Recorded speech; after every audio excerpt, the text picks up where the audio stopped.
আপনারা যেভাবে বলেছেন যে ফেসবুক, দেখুন ফেসবুকে তারা কেন পোস্ট দেয় এই ব্যাপারেও তাদের বিদ্বেষ। তাদের কি স্মরণ করার জন্য সেই কক্সেস বাজারের 5 স্টার হোটেলে যেতে হলো? তারা কেন গেল? এটা তো আমাদের প্রশ্ন। কেন গেল আজকের দিনে? তারা মিডিয়াতে যেভাবে তাদেরকে ট্রায়াল দেওয়া হয়েছে যে তারা সেখানে গিয়েছে এবং একজন সাবেক রাষ্ট্রপতি, আজকের দিনে তাদের কেন যেতে হবে? তাদের তো এমন কিছু না যে তারা অসুস্থ কাউকে আগামী কাল যেতে পারতেন। আগামী আদিলুফার চৌধুরী মনিয়াপা আপা জানতে চাচ্ছিলাম যে যেটি বলছিল তারেকুল যে এই মুহূর্তে তাদের এই যে এনসিপির 4 জন শীর্ষ নেতার ঘুরতে যাওয়া, যেটি নিয়ে বলছিল যে আজকে বড় একটি মিডিয়া ট্রায়াল হয়েছে তাদেরকে নিয়ে এবং তরুণদেরকে নিতে মানে আপনারা যারা একটু পুরাতন রাজনীতিবিদ করেন তারা জায়গা দিচ্ছেন না, তার অংশ হিসেবে আজকের এই প্রোপাগান্ডাটা ছড়ানো হয়েছে।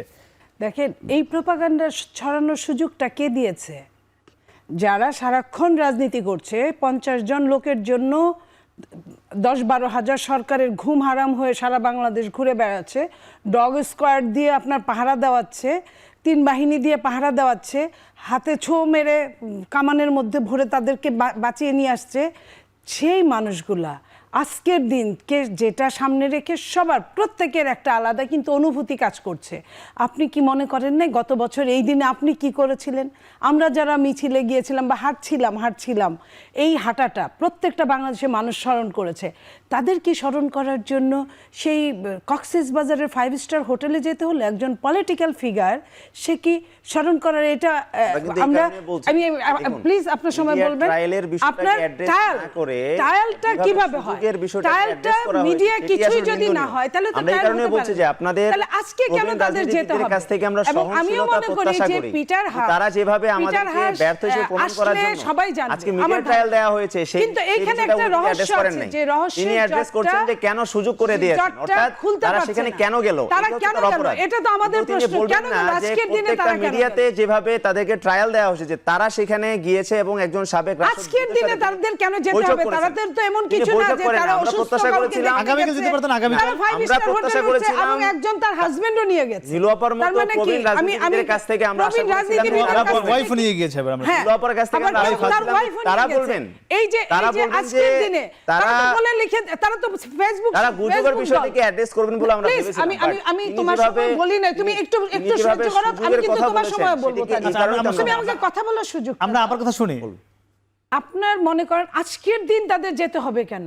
যদি রাগ, দুঃখ, অভিমানেও যায়, আজকের দিনে ঘরে বসে থাকার কথা ছিল। যে সরকারের উপর তাদের অভিমান আছে, স্টপ দিস। আজকের দিনে তারা যখন গেছে তাদেরকে নিয়ে কথা বলবে, এটাই স্বাভাবিক। কারণ তাদেরকেই এখন সারা বাংলাদেশ ট্রল হিসেবেও জানে, হাসির খোরাক হিসেবেও জানে, রাজনীতি হিসেবেও জানে এবং জুলাইয়ের যোদ্ধা হিসেবেও জানে। আমি সবকিছুই বলছি, পজিটিভ নেগেটিভ সব বলছি। যদি মিডিয়া ট্রায়াল হয়, মিডিয়াকে সুযোগটা কেন তারা দিল? 1 নাম্বার। 2 নাম্বার, তারা আজকে গেল, তারা তো ফেসবুকে লিখে যায় সবকিছু, ফেসবুকেই সবকিছু করে। তারা ফেসবুকে তো একটা পোস্ট দিয়ে যেতে পারতো যে আমার মনের ভীষণ দুঃখ, আমি দুঃখকে হালাল করার জন্য আমি কক্সেস বাজার 5 স্টার হোটেলে উঠেছি। 5 স্টার হোটেলের খরচটা একটা ছাত্রের কাছ থেকে কি সম্ভব? আপনি বলেন, আমি যে এত বয়স হয়েছে, আমার ঢাকা শহরে আমি থাকি, তাও নিজের বাড়িতে, আমি তো যাওয়ার মতো সাহস করতে পারি না। কখনো যান নাই 5 স্টার হোটেলে? ওঠেন নাই? উঠি নাই তা না। 7 স্টার 5 স্টার উঠেছি, উঠি নাই তা না। সরকারি আপনার যাত্রা বলেন, বেসরকারি বলেন, ছাড়াও ওরকম 10 বার চিন্তা করে উঠতে হয়, 10 বার 20 বার চিন্তা করে উঠতে হয়। তাই এই যে কালকের ছেলেগুলা যারা তাদের কোনো ইনকাম, সোর্স অফ ইনকাম নাই, তারা 5 স্টার হোটেল একমাত্র যারা ছাড়া ওইখানে আর কারোর তো থাকার কথা না। আচ্ছা, আমরা হাসনাতরাও আমরা দেখি যে লেখাপড়া করায় এখন ভালো আমার কথা হলো সেটা কথা না। আজকের দিনে এই দিনটা কিন্তু তাদের জন্য আমাদের চেয়ে বেশি মূল্যবান। কারণ তারা কথায় কথায় বলে তারাই যোদ্ধা ছিল একমাত্র, আমরা কেউ ফিল্ডে ছিলাম না, তারাই আমাদেরকে এই পর্যন্ত যা ফ্যাসিলিটি তারাই এটা করেছে। আচ্ছা, আমি একটা বিষয় অ্যাড্রেস করি, সেটা হলো যে তিনি যেভাবে আমাদের যারা সম্মুখ সারির যারা নেতৃবৃন্দ যারা রয়েছেন তাদের ইনকাম সোর্স নিয়ে যেভাবে তিনি প্রশ্ন তুলেছেন, আমি ওনাকে উদারত আহ্বান জানাবো যে তারা তাদের ইনকাম সোর্স সম্পর্কে আপনি একটু জানবেন, তাদের ইনকাম আছে কিনা, তারা আসলে কোন জায়গা থেকে তারা হচ্ছে ইনকামটা করে। এক, দ্বিতীয়ত বিষয় হলো যে তিনি যেভাবে বিদ্বেষপূর্ণ একটা বক্তব্য দিলেন যে আসলে তারা কেন সেখানে গেল এবং সুযোগটা কেন তারা দিল।